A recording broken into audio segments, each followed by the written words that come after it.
Amen. Good evening, everyone. Welcome again to our Gospel Hour. It is Friday, and again, it's time to hear the Word of God through this platform of the Gospel Hour. And tonight, this is Brother Noli, your speaker, and I'm so blessed to be with you again. And welcome sa ating mga bisita, sa ating mga kapatid, those brethren na nasa online, at they are watching sa kanilang mga trabaho, their houses. No, good evening po sa inyo sa ating mga outreaches. Magandang gabi po sa inyo and welcome again sa ating Gospel Hour tonight. And in behalf of Bethany Baptist Church, Milan, masaya po kami na tayo ay merong ganitong programa. Amen. So tonight, tayo po muli ay mag-aaral ng salita ng Panginoon and we will open our Bible. If you have your Bible in Matthew 8, Matthew 8, verse 19 to 22. Amen. But before that, I would like to tell to you tonight our hashtag before we start. Our hashtag for tonight is blessing in obedience. Again, blessing in obedience. Amen. So, okay. Let's read our text for tonight. As the Lord lead us, may this message be a blessing to everyone. Amen. And our message for tonight is in Matthew 8, from verse 19 to 22. And I will read it and follow me. Amen. In silent reading, of course.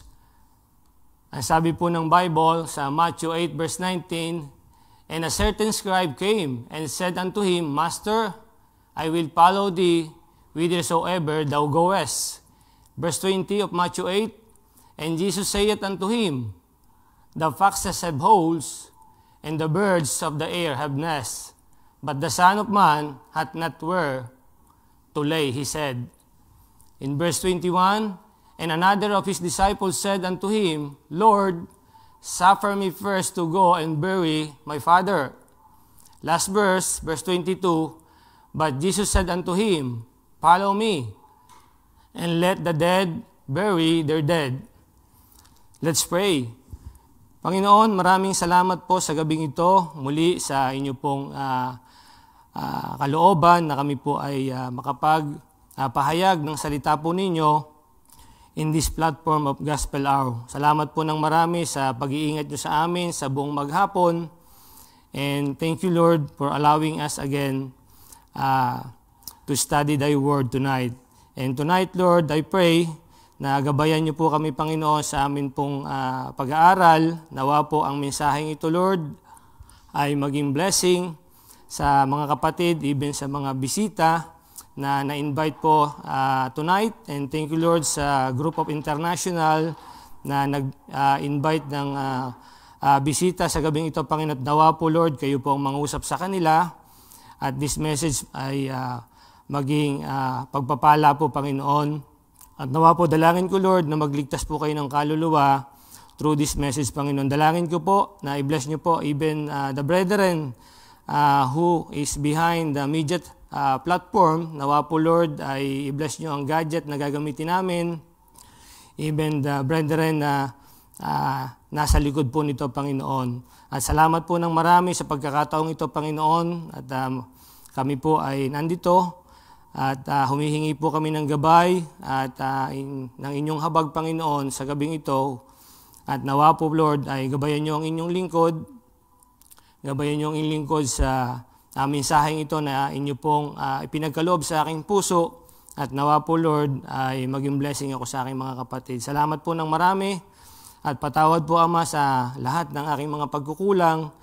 At linisin niyo po ako, Ama, ng banal na dugo ng Panginoong Jesucristo upang hindi po makahadlang sa gabing ito ang mga kasalanang ito sa amin pong pag-aaral. Salamat po uli. At ito po ang aming dalangin sa pangalan po ng Panginoong Hesus. Amen and amen.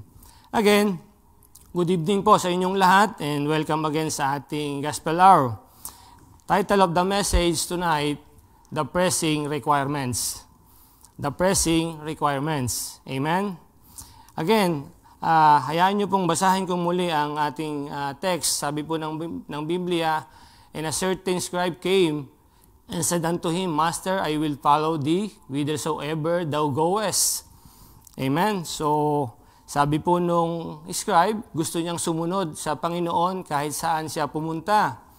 Ngunit sinagot po siya ng Panginoon sa verse 20, "And Jesus saith unto him, The foxes have holes, and the birds of the air have nests, but the Son of Man hath not where to lay his head." In verse 21, "And another of his disciples said unto him, Lord, suffer me first to go and bury my father." In verse 22, "But Jesus said unto him, Follow me, and let the dead bury their dead."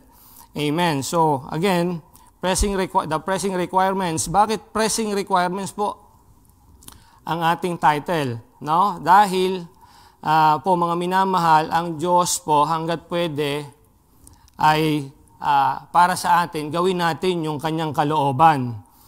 Amen. So, as I introduce this message to you, everyone, a requirement is a necessary attribute, qualification, or condition that someone or something must possess to be allowed to do something, be suitable for something, or achieve a goal.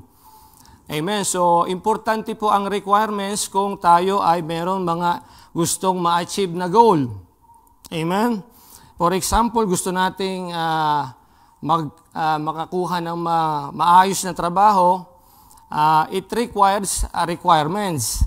May mga qualification na kailangan kung tayo ay merong mga goal na gustong maabot. Amen. And qualification is important because it is a requirement to meet the condition. Kung walang qualification, mahirap, no, maabot yung mga kondisyon ng ating mga goals sa buhay. Amen. Yung mga gusto nating maabot ay kailangan mayroong mga qualification tayong ma-meet. Amen?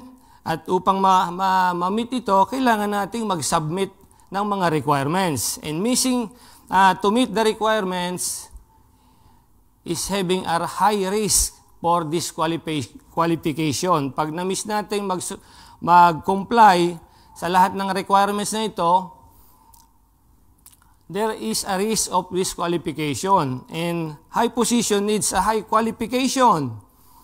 Kung mataas yung iyong goal, kailangan din ng mataas na qualification. And you know, it is hard to aim a position when we know that we're not qualified for the job. Minsan, tayo po ay nangangarap ng isang mataas na posisyon kahit na alam natin sa sarili natin na hindi tayo qualified. But alam nyo po, ay hindi naman masamang mangarap. Hindi naman masamang mangarap. Amen? To dream about something higher than our level is not a sin. But be sure that when you dream for something that seems to be impossible, you need to pray, no? To reach that goal. No? Kasi kailangan ng much more qualification doon sa goal na yan. No? Greater effort is required for a bigger goal. Kung mataas yung iyong pangarap, kailangan din ng malaking requirements, no? Malaking effort, no? Why I'm telling this? Because you know what? I just want you to understand that if you aim for something, you need the kinds of qualification for that goal. Much that we desire, more we push ourselves. Amen? Pressing is, meaning to say, is compelling. Ito po yung ibig sabihin nun. No? Pushing toward the course of action. Pagka-compelling, parang talagang ipinupush mo yung sarili mo na ma-obtain yung requirements na yon para maabot yung goal, no? Ino-overpower mo yung mga hindrances, no? Kailangan mong mapagtagumpayan kung ano yung mga kailangan mong i-submit, ma-meet mo lang yung mga requirements na ito. Amen? And as a Christian and a child of God, we are given the greatest job. Amen. Meron ding requirement siyempre ito. No? Kung tayo ay mananampalataya, meron tayong tungkuling malaki. Amen.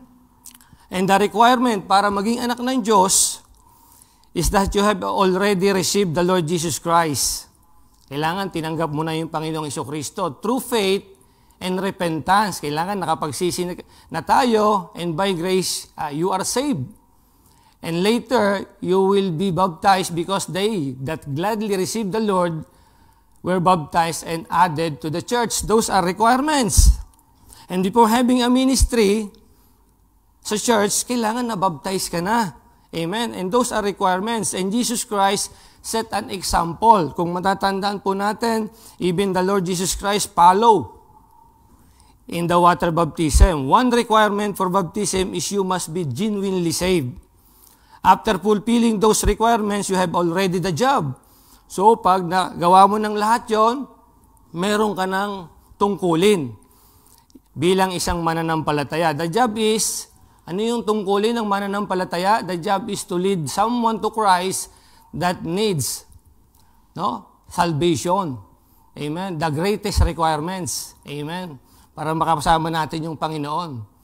Amen. Remember that leading a soul for Christ is the greatest profession on earth. Alam niyo po, ito yung pinaka-great na tungkulin o profession dito sa mundo, yung mag-akay ng kaluluwa. And this great job required a great courage. Amen? So, kailangan mo ng lakas ng loob to evangelize. Kasi kung wala kang courage, mahihirapan tayong humarap sa tao. Amen? Matatakot tayo. Magkakaroon tayo ng fear. But it's required the courage coming from the Lord. Amen? So, evangelism is the greatest profession on earth, presenting Christ in the power of the Holy Spirit. And we need to know Christ first. Kailangan nating makilala muna si Kristo. Pag kilala na natin siya, we must be, and we need,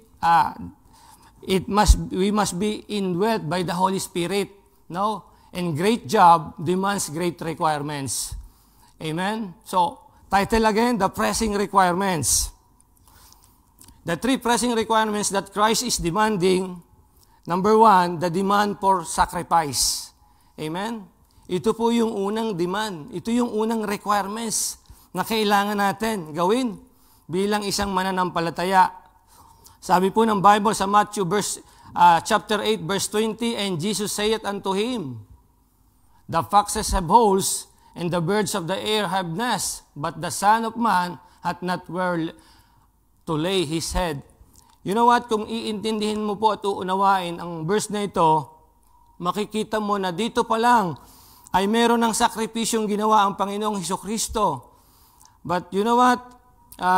Galing siya doon sa trabaho ng isang soul winner, galing siya sa pagpipreach.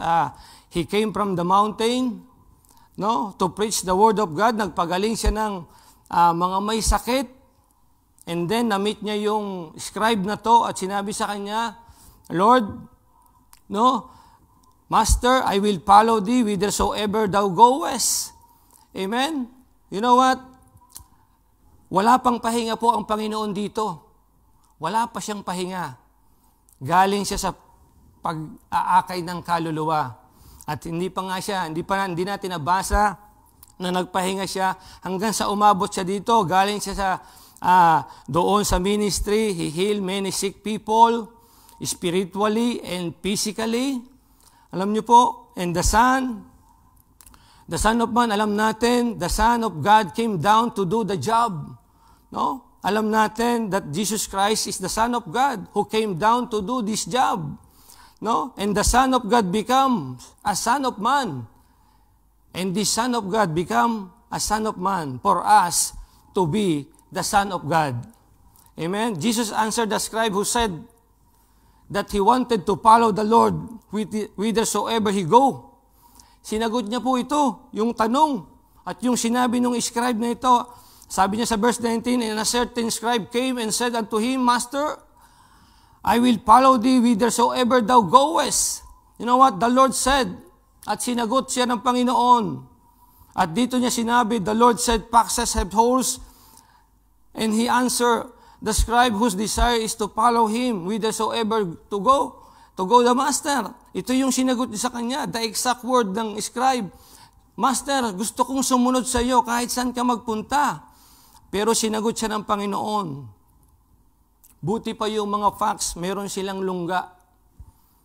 Pero yung Son of Man, hindi niya alam kung saan niya ilalagay at hihilig yung kanyang ulo. Wala pa siyang pahinga dito. Why the Lord said the foxes have holes, but I don't have a place to rest. No? He said that to the scribe. And scribe, alam natin, kilala natin yung mga taong to, ang mga eskriba. The scribe is those people with a high education, people with mataas yung degree nila, but they are a cunning and crafty person. Kilala ng Panginoon ang mga eskriba. Jesus knew them very well. They are skillful and underhand or evil scheme, cunning but deceitful. Amen? And sly. No? Mag-ingat po tayo sa mga ganitong tao. Amen? They are those who has the godly appearance but there is otherwise in their mind. Amen? Imagine, alam ni Kristo kung sino sila. Tapos tatanungin siya, Lord, gusto kong sumunod sa iyo kahit saan ka pumunta. Sometimes there are Christians who were served with us, but unbeknownst to us, they have the spirit of scribes and Pharisees. Minsan, may mga kasama tayong naglilingkod, pero ang hindi natin alam, meron na pala silang espiritu ng iskriba at pariseo. You know what? This scribe and Pharisees is waiting for you to commit mistake. Those are the characteristic of scribe and Pharisees. Sila yung may mga pinag-aralan, pero naghihintay sa iyong pagkakamali para ikaw ay yapak-yapakan. Ang sabi po sa Matthew 23 verse 13, but woe unto you, scribes and Pharisees, hypocrites! For ye shut up the kingdom of heaven against man. For ye neither go in yourselves, neither suffer ye them that are entering to go in. Amen? So, those scribes and Pharisees can hinder a person to go to heaven. Ito po yung sinabi rito. Amen? So, be careful. The kinds of people that while others are doing the work, they are chill and do nothing but ready to criticize when something went wrong. Pag mayroong nagkamali, ito yung hinihintay nila. Jesus Christ from the start of His earthly ministry never stopped in doing the will of the Father. And doing the will of God demands sacrifice. Imagine, yung sakripisyo ng Panginoon in preaching the word hanggang dito sa time na ito na nakilala niya, tapos tatanungin ka, Lord, gusto kong sumama sa iyo, kahit saan ka magpunta. But Jesus know them very well. Alam ng Panginoon kung anong klase ang kanilang mga pag-uugali. What kind of people is this? No? How the Lord will trust this kind of people? Paano pagtitiwalaan ng Panginoon ang mga ganitong klase ng tao? Scribe are champions of woe. Thumbs down sila sa Panginoon because the Lord knows them very well. No? Jesus is busy doing the Father's business, but they are busy in waiting the mistake. And dealing with these people, kapatid, cause you to sacrifice and long suffering. Amen? Ang pakikisama pa lang sa mga ganitong klase ng tao ay sakripisyo na at mahabang pagtsatsaga. They pretend to be with you, but in reality, they are against you. They smile to you, but behind their minds, they kill you. And sabi po sa Matthew 23 verse 27, woe unto you, scribes and Pharisees. And what? Hypocrites. For ye are like unto whited sepulchres, which indeed appear beautiful outward, but are within full of dead men's bones and of all uncleanness. Amen? Inihalin tulad sila sa isang libingan, sa isang nicho na maganda sa labas, pero inside ay puno ng mga buto ng tao. Amen? Jesus Christ is busy to reach the lost, but the scribe wanted to remain lost. Jesus Christ demanded your sacrifice because today the job is given to us to reach the lost. Kapatid, Jesus Christ demand our sacrifice because today our job na ibinigay sa atin is to reach those lost. Kapatid, hindi sayang ang mga ginagawa nating paglabas at pag-aakay ng kaluluwa. Yung mga pagod, mga sakripisyo natin, kapatid, it's not in vain. Amen? Ang sabi ng Bible sa Matthew chapter 8 verse 20, and Jesus said unto him, the foxes have holes, and the birds of the air have nests. But the Son of Man hath not where to lay his head. You know what? Jesus never rests from the start of his ministry until he reached the cross. Amen? The fulfillment of his sacrifice. Amen? Hindi po nagpahinga ang Panginoong Hesukristo hanggang sa umabot yung time na ipinako na siya sa cross. Nandun pa rin yung kanyang commitment, no, to seek and to save which was lost. Amen? The fulfillment of his sacrifice. He was born to be the sacrifice, the substitute for us to be punished. To be punished though he did no sin. Tayo na makasalanan ang dapat magsakripisyo at hindi si Jesus para sa ating kasalanan. No, dapat tayong ipako sa krus. But the Lord Jesus Christ took the place for us. And whosoever desire to follow the Lord, it demands sacrifice. Kung nagnanais ka na sundin, sumunod sa Panginoong Hesukristo, I want to tell you tonight, it demands sacrifice. Kung nagsakripisyo ang Panginoong Hesukristo, tayo din, kailangan din natin mag-exercise ng mga sakripisyo. Jesus is always doing the will of the Father. Lagi niyang ginagawa yung kalooban ng Ama. He is always in the field, kapatid. Lagi siya nga sa labas at nag-aakay ng kaluluwa. That is sacrifice. If you are always busy with the work of the Lord and you are thinking, "Hay, wala nang me time." Brother and sister, let me tell you, you are blessed. Kasi ginagawa natin ang kalooban ng Panginoon. And that is the mark of a true follower of Christ. Amen? Pag humahayo ka at nag-aakay ng kaluluwa, kapatid, you are blessed. Because you are doing the will of the Father. You are following the example of the Lord Jesus Christ. Sabi sa Matthew 9 verse 35, and Jesus went about all the cities and villages. Look at this. Walang ginawa ang Panginoong Hesukristo kundi humayo sa bawat bayan at baryo, teaching in their synagogues and preaching the gospel of the kingdom and healing every sickness and every disease among the people.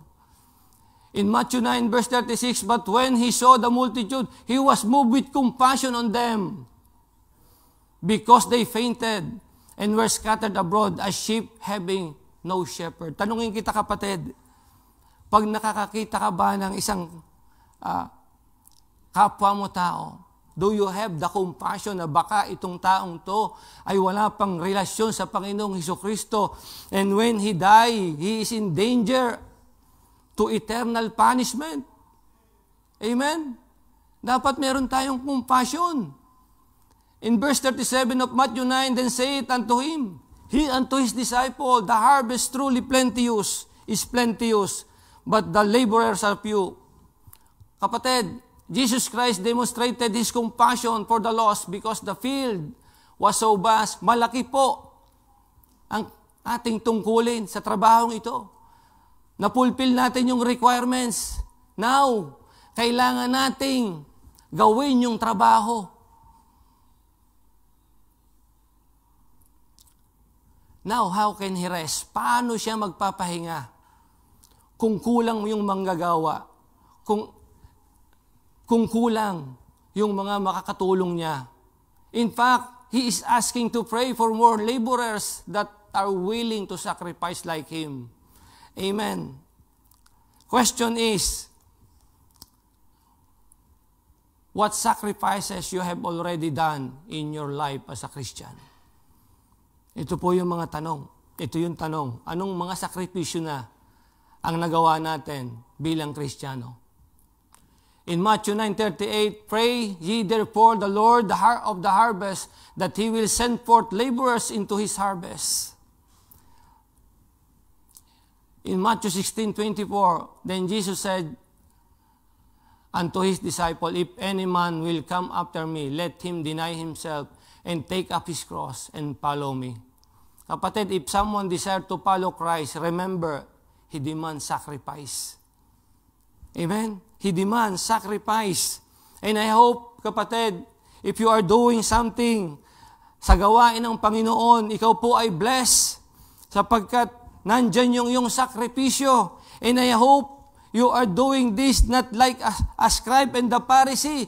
Dapat sana kung ginagawa mo ito ay may katotohanan sa iyong puso at hindi katulad ng isang iskriba na nagpapanggap lamang. Amen?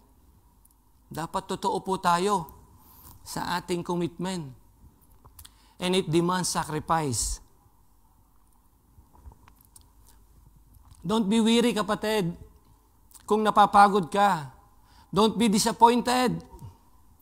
Because all your sacrifice is not in vain. It is well-pleasing to God. Pag ginagawa natin yung sakripisyo ng buong puso at galing mismo sa ating kaluluwa. Amen? The demand for sacrifice. Again, the three pressing requirements that Christ is demanding. The demand for sacrifice, number 1.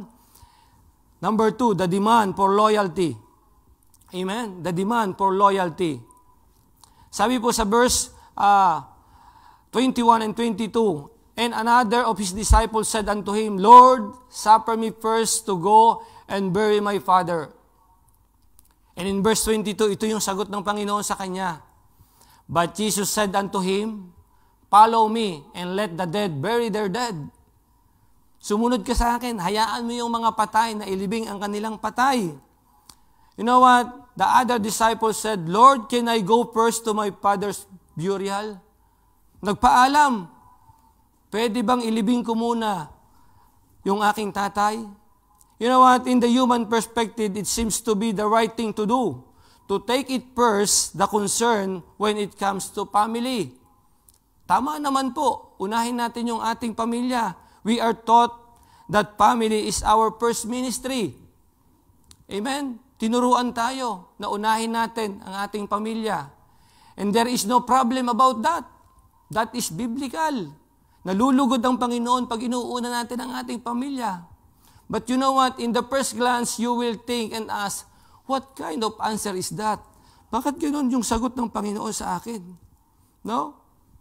Pero you know what? Let me tell you, it's not about for being selfish. Hindi po makasarili ang Panginoon. But sometimes we need to learn that in life, we need to go forward.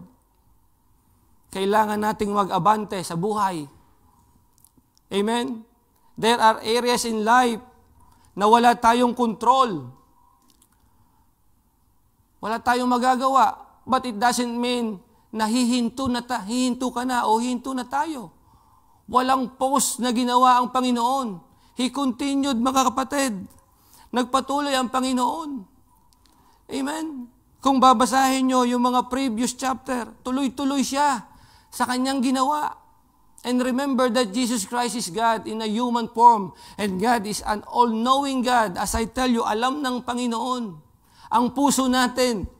Maring sinabi natin, Lord, hayaan mo muna ako. Napuntahan ko yung aking pamilya. At tulungan ko sila doon sa kanilang ginagawa. But the Lord knows our heart. Alam niya kung ano yung nasa puso natin, nasa isipan. Amen? So, mayroong dahilan ng Panginoon kung bakit hindi niya pinayagan yung disciple niya nito at sinabi niya, sa halip, sige, pumunta ka. But what he did, what he say is, follow me. Amen? God is an all-knowing God. Alam niya kung anong nasa puso natin. Amen? And look at this in Philippians 2, verse 6 to 8. Who being in the form of God, thought it not robbery to be equal with God, but made himself of no reputation, and took upon him the form of a servant, and was made in the likeness of men. Amen? Nagkatawang tao ang Panginoon, pero hindi ibig sabihin, limited yung kanyang kaisipan. Kapatid, alam niya, katulad ng sinabi ko kanina, alam ng Diyos kung ano yung totoo, kung ano yung nasa loob natin. And being found in a passion as a man, he humbled himself and became obedient unto death, even the death of the cross. You know what? Reading these verses is already demanding your loyalty and faithfulness for what Jesus did. We need to live things that we cannot do anything to restore, but God only. Hindi na natin kayang buhayin yung patay. Kung totoo man yun na talagang may patay, ang sinasabi ng disciple na yon. Amen? Wala tayong magagawa doon, kundi ang Diyos lang. Amen? The good and best way is to entrust everything to the Lord. Ito yung pinakamagandang gawin. Ipagkatiwala lang po natin lahat sa Diyos. You know what? We're dead because of sin, given the facts that we cannot do nothing but God to save us.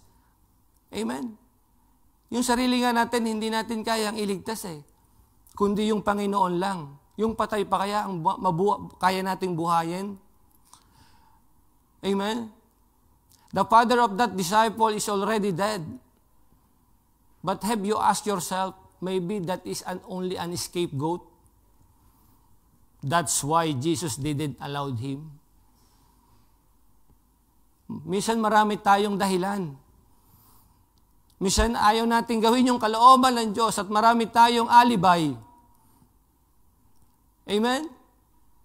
You know what? One thing, we cannot fool God. And I believe kung totoo yung sinasabi ng disciple na yon, papayagan siya ng Panginoon. Amen? Papayagan siya ng Panginoon. May compassion ang Panginoon. Pero alam ng Diyos kung totoo ang sinasabi natin o hindi. Kung totoo yung ating mga reason out. Minsan nagre-reason out tayo. Tinatakbuhan natin ang ministry. Tinatakbuhan natin ang paglilingkod. Pero alam ng Diyos ang totoo sa ating puso. Kapatid, we cannot fool God. Jesus' intention is, if the Lord Jesus Christ, stop, many more will die physically and then spiritually. Kung titigil siya, mas marami pang mapapahamak. Amen? Yung patay na yun Wala nang magagawa. Amen? In Ephesians 2, verse 1 and 5, and you hath he quickened, who were dead in trespasses and sin. Ganun tayo Patay tayo sa kasalanan. Even we were dead in sin, hath quickened us together with Christ. By grace ye are saved. Kapatid, iwanan na natin yung mga bagay na wala na tayong magagawa. At samahan natin ang Panginoon sa kanyang layunin na puntahan ang mga wala ng pag-asa. Amen? Samahan natin yung Panginoon. No? Remember that Jesus came to seek and to save which was lost. Yun ang kanyang reason kung bakit siya bumaba sa lupa. A lot of person, they live but dead in sin and trespasses. Nabubuhay tayo pero patay tayo sa kasalanan. Like what the Bible said in 1 Timothy 5 and 6, chapter 5 verse 6, but she that liveth in pleasure is dead while she liveth.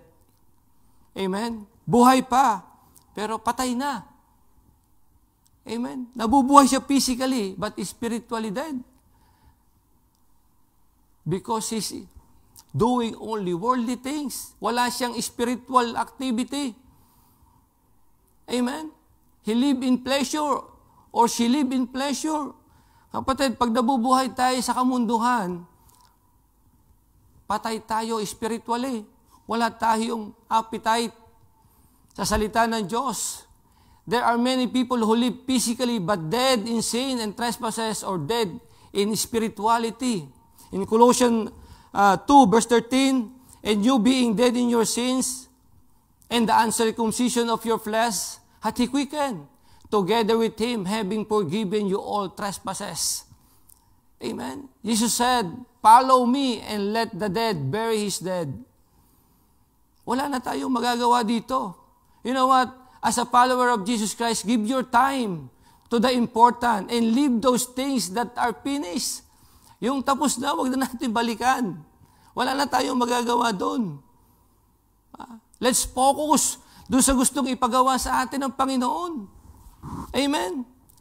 And today, our job as a Christian is to do His job, doing evangelism, because that is the greatest profession on earth, presenting Christ in the power of the Holy Spirit.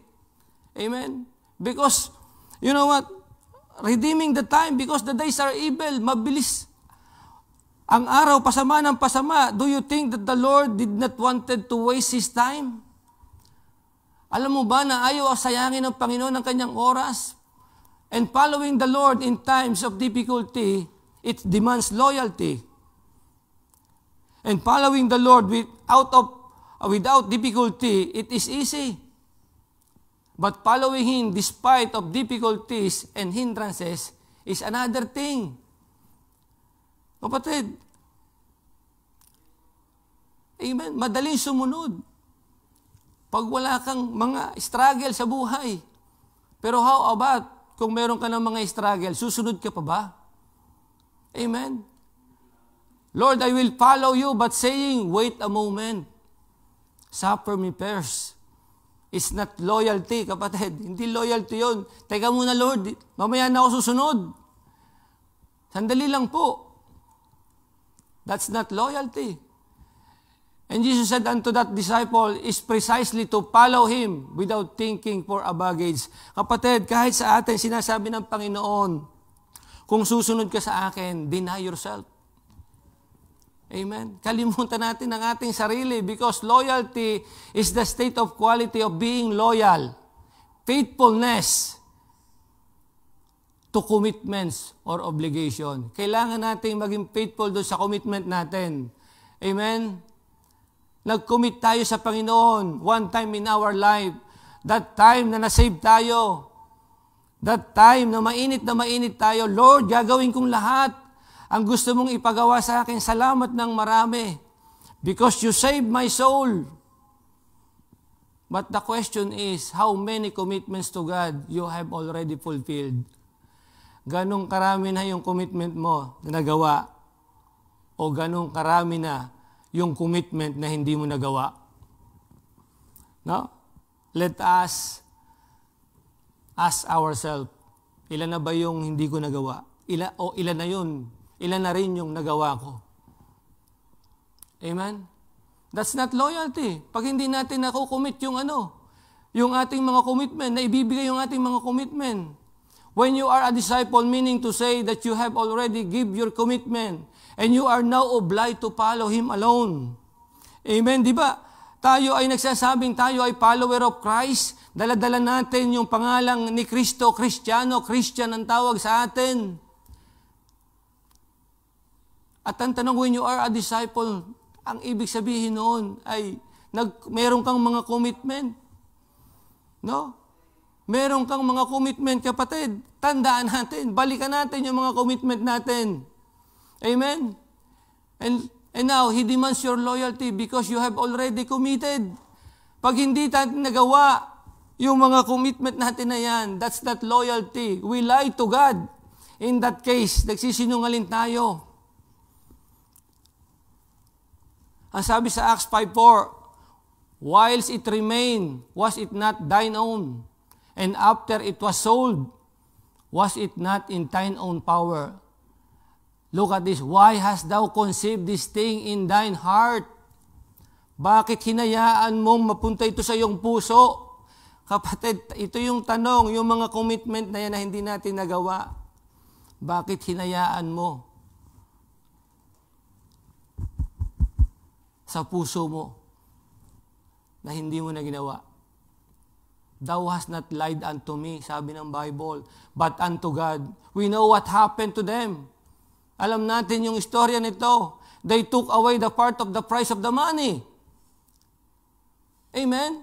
Maybe you are not robbing God in terms of tithes and offering, but in your time and availability. Kapatid, nagbibigay ka ba ng time at availability? Amen? Lord, gamitin mo ko. Sabi mo noon. Balikan mo yung panahon na yon na nag-commit ka sa Panginoon. Gamitin mo ang buhay ko. Pero the problem is wala kang time at hindi ka available. That's not loyalty, brethren. Amen? And I hope this message, ma-remind po tayo doon sa ating mga commitment.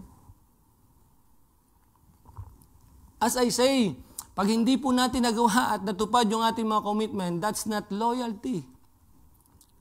Nawawala yung katapatan natin. Faithfulness na sinasabi natin becomes in vain. Amen? Becomes in vain. Sayang lang yung mga pinangako mo nung una kung hindi natin nagagawa. Amen? And thirdly, the three pressing requirement that Christ is demanding. Number one, the demand for sacrifice. The demand for loyalty. Amen? The demand for loyalty. And thirdly, the demand for obedience. Demanding ang Panginoon. Nagdidemand siya ng ating pagsunod. Amen? Ikaw nga ang magulang. Di ba nagdidemand ka na sundin ka ng iyong anak? Amen? How much more yung Panginoon na nagpo-provide ng lahat ng ating mga pangangailangan. Sabi sa verse 22, and Jesus said unto him, follow me, and let the dead bury their dead. Sabi niya rito, follow me. Amen? Follow Him is obedience. Tanong, sumusunod ka ba talaga? Sumusunod ba talaga tayo sa Panginoon? Who you will follow? In this particular verse, Jesus said, follow me. Sino ba yung sinusunod talaga natin? No? Remember that Jesus Christ is the King of Kings and the Lord of Lords. Pag itong sinunod natin, amen, hindi tayo mapapasama. A powerful God who created the heaven and the earth. When you choose someone to follow, choose someone that will not disappoint you. Kung susunod ka rin lang naman, yung hindi ka madi-disappoint. Yun ang piliin natin. Amen? At kung susunod ka sa Panginoon, kapatid ko, you will never experience disappointment. Do not follow someone like us, human, who cannot satisfy you, but perhaps disappoint you at the end of the day. Tama. Pag sa tao tayo sumunod, madi-disappoint lang tayo. Because every one of us is not perfect. The only perfect one, the only perfect person is God, the Lord Jesus Christ. Amen? Follow someone that will give you hope. Yung magbibigay sa iyo ng pag-asa. Yun ang sundin natin. The source of hope in this hopeless society, in this corrupt and perverse world, is Jesus Christ. Amen? Siya yung pag-asa ng mundo. Ng corrupted the society na to. Walang iba kundi yung Panginoong Hesukristo. Human being cannot satisfy you, but only Jesus Christ can give you hope. Amen? Those politicians is not the hope who has the form of godliness but denying the truth. Amen? Alam natin yung istorya ng Pilipinas. Amen? Mga gumagamit ng salita ng Diyos, pero nasaan sila ngayon? Damay sila doon sa mga issue ng korupsyon. Nakakalungkot, ginagamit nilang salita ng Diyos. You know what? To follow in Greek word is akoloteo. Akoloteo. To join as a disciple or to be His disciple. You know what? If you are a disciple of Christ, if you are a follower of Christ, you ought to obey Christ. You ought to obey God rather than men. The demands for obedience is one of the pressing requirements of the Lord Jesus Christ. Amen? Ipinupus tayo, nasundin tayo. Sundin natin ang Panginoon. No? Pag sinunod natin ang Diyos, hindi tayo mapapasama. Remember always whom you will follow. He is the Alpha and the Omega, the beginning and the last. Siya yung simula, siya yung huli. Amen? So sigurado ka. Sa ating mga bisita, sigurado po kayo. Pag ang sinunod nyo ay ang Panginoong Jesucristo. And to follow Christ is not easy. Mahirap. We will face a lot of storms along the way. Marami tayong mga persecution. Pag sumunod na tayo. Amen? At lahat ng sumusunod kay Kristo, nakakaranas. And remember, that is the mark of a true follower of Christ. Pag meron kang persecution, ibig sabihin, lumalakad ka sa tama. Lumalakad ka sa kalooban ng Panginoon. Amen? The price of being a follower of Jesus Christ. Amen? Sabi ng Matthew 8:23-24, and when he was entered into a ship, his disciples followed him. And behold, there arose a great tempest in the sea, inasmuch that the ship was covered with the waves, but he was asleep. Dito palang nakakatulog na sana yung Panginoon dito, pero merong storms. At ginising siya. You know what? Storms in life begins when someone decided to follow Christ. Please don't get me wrong in this statement. Hindi ko po ibig sabihin na pag naging Kristiyano ka o naging follower ka, ikaw ay maghihirap. Ikaw ay makakaranas ng mga problema. Ibig kong sabihin, magkakaroon ka ng mga taong against you dahil gumagawa ka ng tama. Before, you are free to do things for yourself, whether it is bad or good. But now you cannot. Dati malaya tayo. Nagawin natin kahit anong gusto natin, mabuti man o mabuti. Pero ngayon, meron ng boundary. Hindi na natin pwedeng gawin. Amen? Dati, lahat pwede. Pero ngayon, tayo anak na ng Diyos. Mananampalataya. May relasyon sa Panginoong Jesucristo. Kapatid, merong boundary. Hindi natin pwedeng gawin yung katulad ng ginagawa nila. Wala tayong kalayaan. Ang kalayaan natin ay gumawa ng tama sa biyaya ng Diyos. And now, what is your life before knowing Christ? Ano ba yung buhay natin bago tayo makakilala kay Kristo? A life before knowing Christ, we live in a sinful life. We cannot deny because the Bible told us. Yun ang sinabi ng Biblia. Nung wala pa tayo kay Kristo, tayo ay gumagawa ng kasalanan at tayo ay makasalanan. Kaya natin nagagawa ang kasalanan. Because that is the Bible that is telling us in Romans 3:10, it is as it is written, there is none righteous, no not one. Walang matuwid kahit isa. In Romans 3:23, for all have sinned and come short of the glory of God. This is Bible na nagdi-declare na lahat ng tao ay makasalanan. And a life without Christ is a life without direction, still and without obligation. Kapatid, nakita naman natin yung mga wala kay Kristo, wala naman silang mga ginagawang gawain ng Diyos. No? Wala silang ministry. They are busy sa mundo. Pero tayo, kapatid, by the grace of God, busy tayo sa pag-aakay ng kaluluwa. This platform, ang goal nitong platform na ito ay mag-aakay ng kaluluwa. Kaya tayo nag-i-invite ng mga bisita. Amen? Nagpiprepare ng lesson. Ang mga preacher. Amen? Pumupunta rito yung mga media team. Amen? Yung unbeliever, hindi naman ginagawa yan. Amen? And praise God po, meron tayong 7 first-time visitor, a perfect number.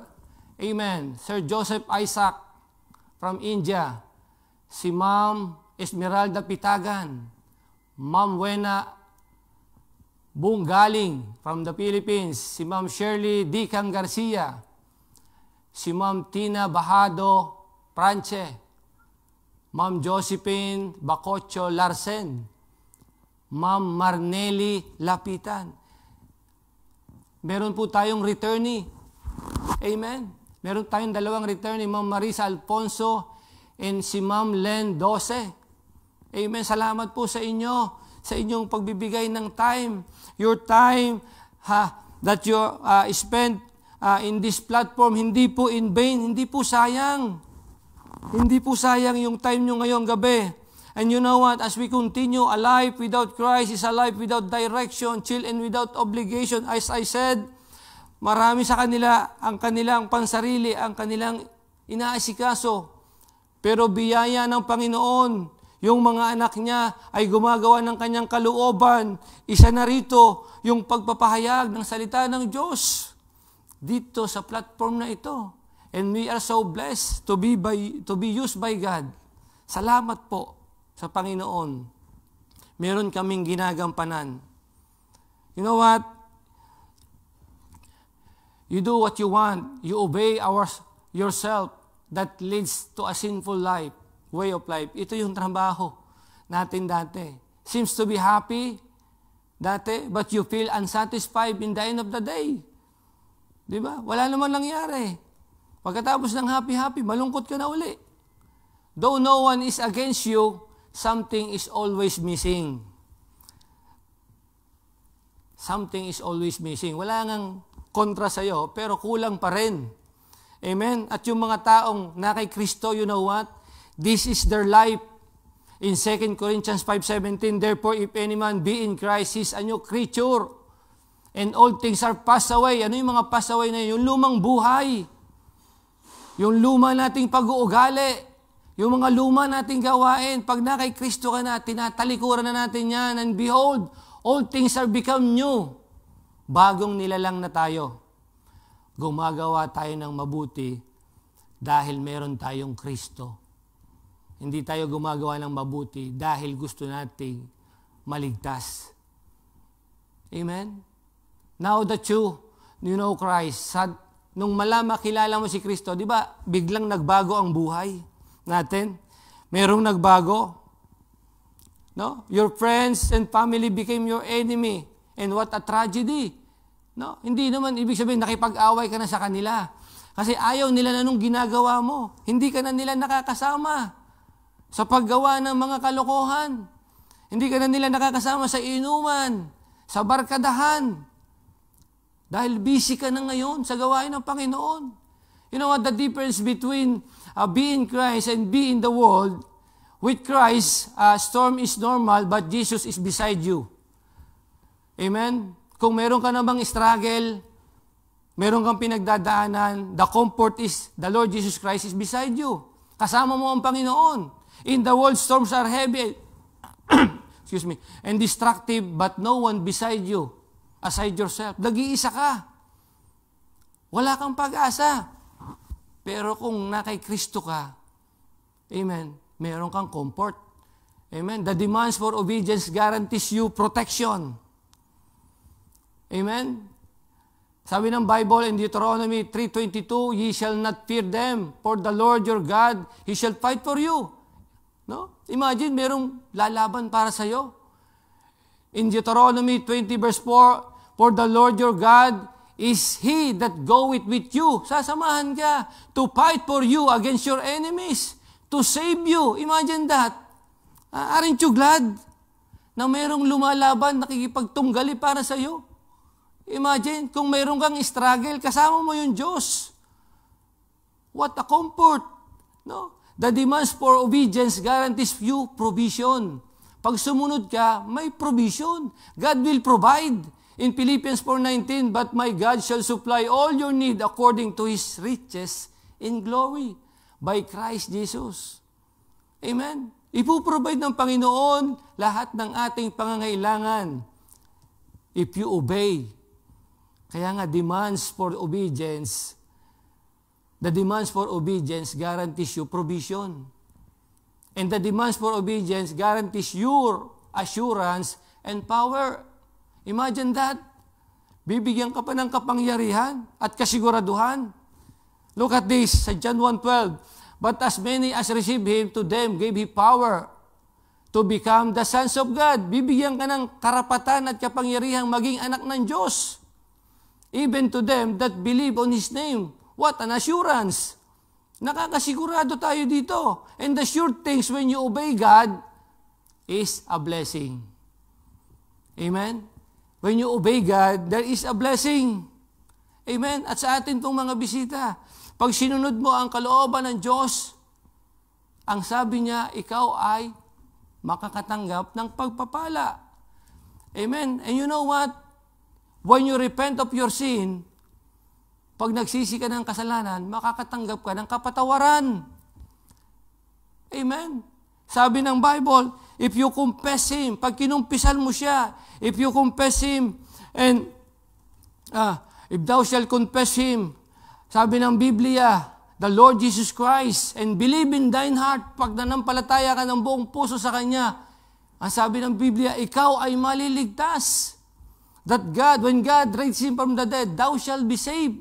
And for the heart man believeth, pag nanampalataya ka at naniwala ng buong puso, with the mouth confession, pag sinunod mo ito, is made unto salvation. Look at that. What a promise. Pag ginawa natin ito, sinunod, kaligtasan.